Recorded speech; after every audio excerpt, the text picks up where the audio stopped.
Hi, I'm Nasypany. And one of the things that I've encountered when working with clients is I have a fair amount of clients who are very sensitive to the world.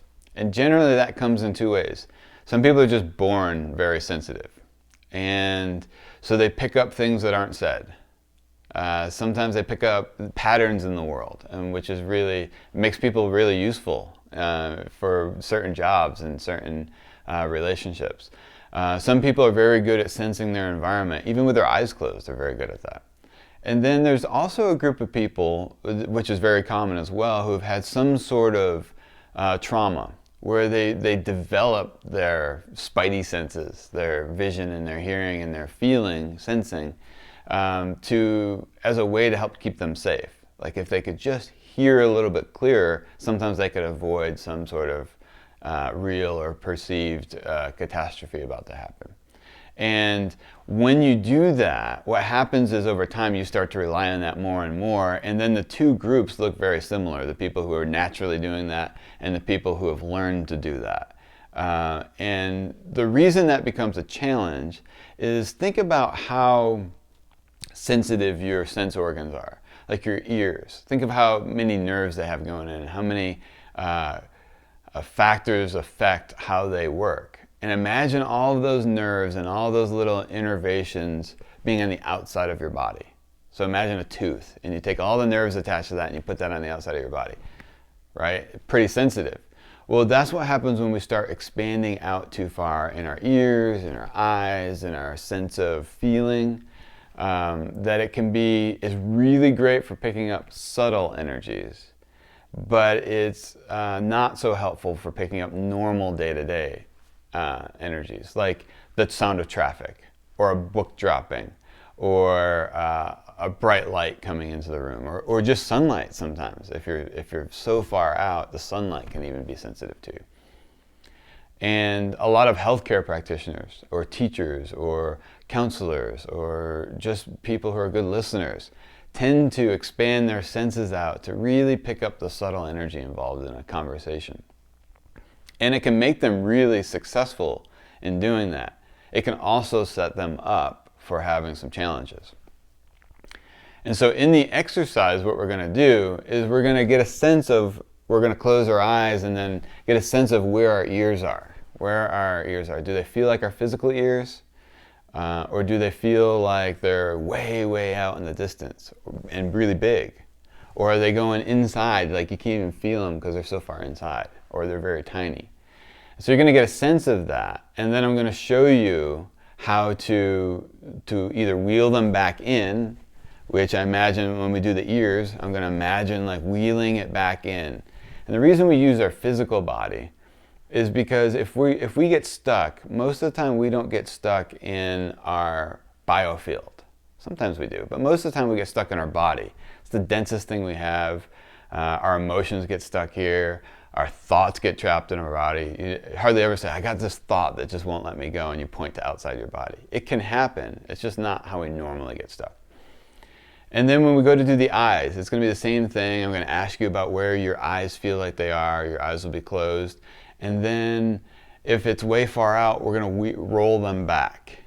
If they're inside, you might roll them forward. If it's just a little ways, you might use your little tiny rollers to fine tune them.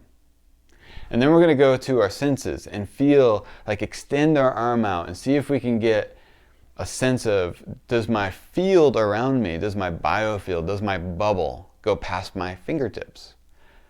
Yes. Okay, well, does it go way past? Because really we want it somewhere in that, generally, just past our fingertips. It gives us our personal space. People say they came into my personal space. Or you've also met the people that have no personal space, right? And that means their bubble's really close to them. They don't know that yours even goes out further than you. So there's lots of pieces to that. But what we're going to do is the same thing with that. If it's too far out, we're going to wheel it in. If it's too far in, we're going to encourage it to go out. I learned this part of this from Donna Eden.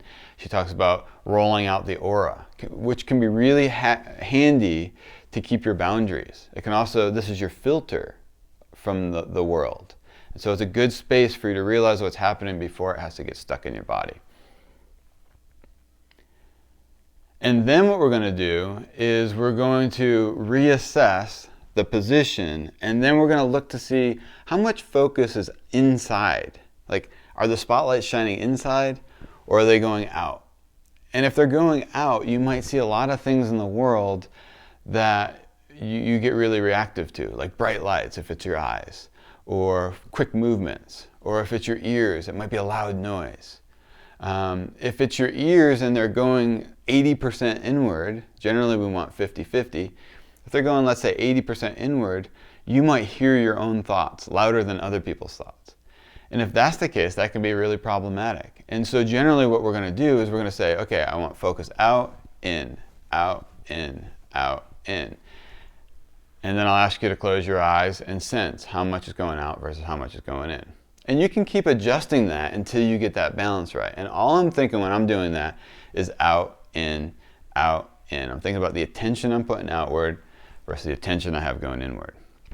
If you tend to have a lot of your attention going inward, you might have things like depression, a lot of imperfections that you notice in yourself.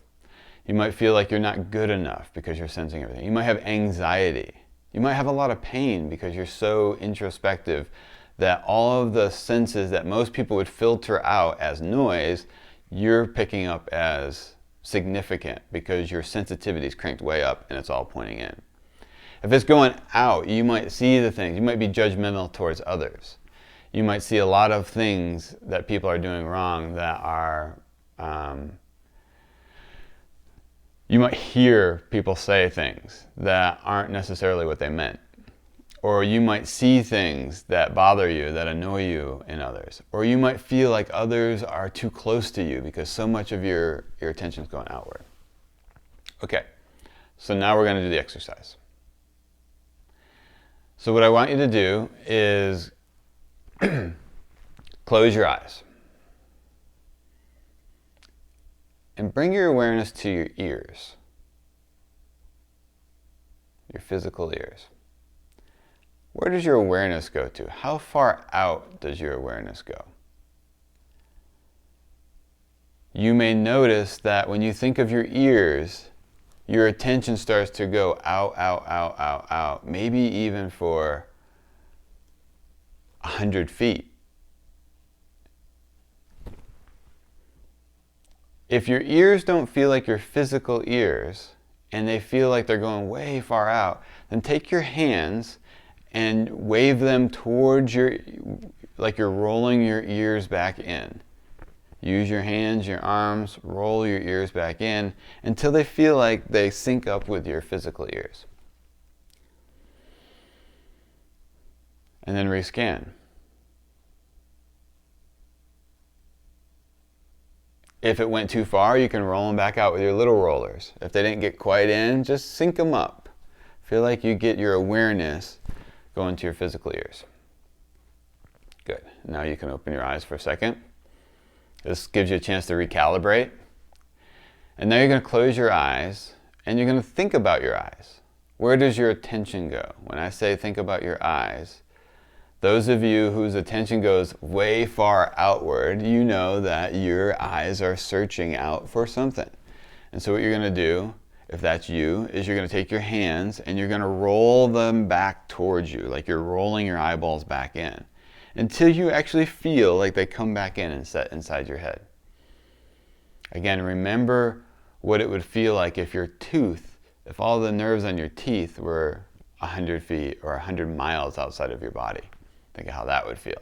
So we're trying to get them back inside the protection of the body's frame and the awareness of the field. If they're too far inward, you might just roll them forward a little bit, but feel like they're nice and seated. Good. Open your eyes for a second, recalibrate, come back to the world. And now what I'm going to ask you is feel outside of your body with the idea of feeling what your field feels like. How far does your awareness go outside of you?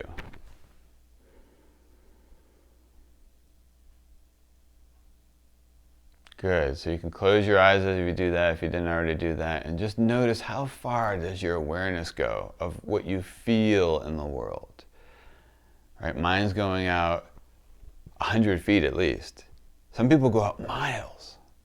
Some people be very, very close. If it's close, what you'll do is you'll wheel it outward until you get to feel like, oh, that went past my fingertips. How do I know that? I don't know, it just feels like that. Or if you feel like my attention went to my hometown, okay, well, let's wheel that sensing back in until it gets to your fingertips. Good. Notice where your sensing is, your sense of feeling.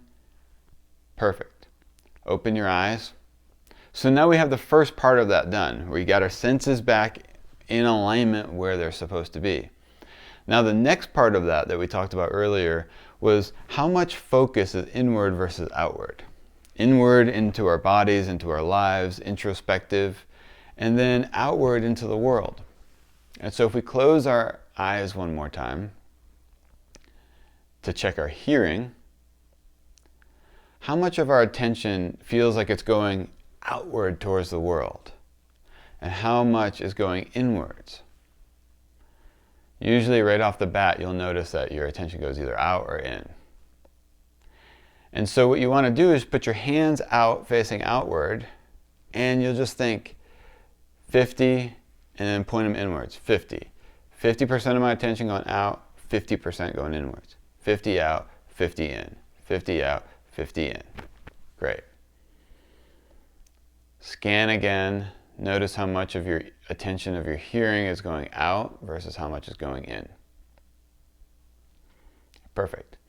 Now, open your eyes for a second, recalibrate.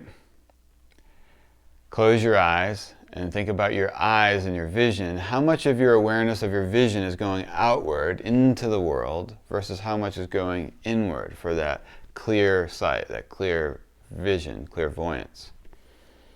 You can have that going inward or outward, but how much of that is going in versus outward? Again, you're going to imagine you're 50% going out, 50% going in. 50 out, 50 in. 50 out, 50 in. And then rescan your eyes. How much of your awareness is in? How much is out? And it's amazing how easily you can balance this, just knowing. The most important thing is knowing to check that if you're in balance. And then once you decide that you want to change that, it's really easy to change. Now you're going to go to your senses, or your sense of feeling. And you're going to do the same thing with that. How much of my awareness of what's around me is inside my bubble and how much is outside? Right now, most of mine, for whatever reason, is pointing inward. So I'm going to take that and I'm going to go 50% in, 50% out.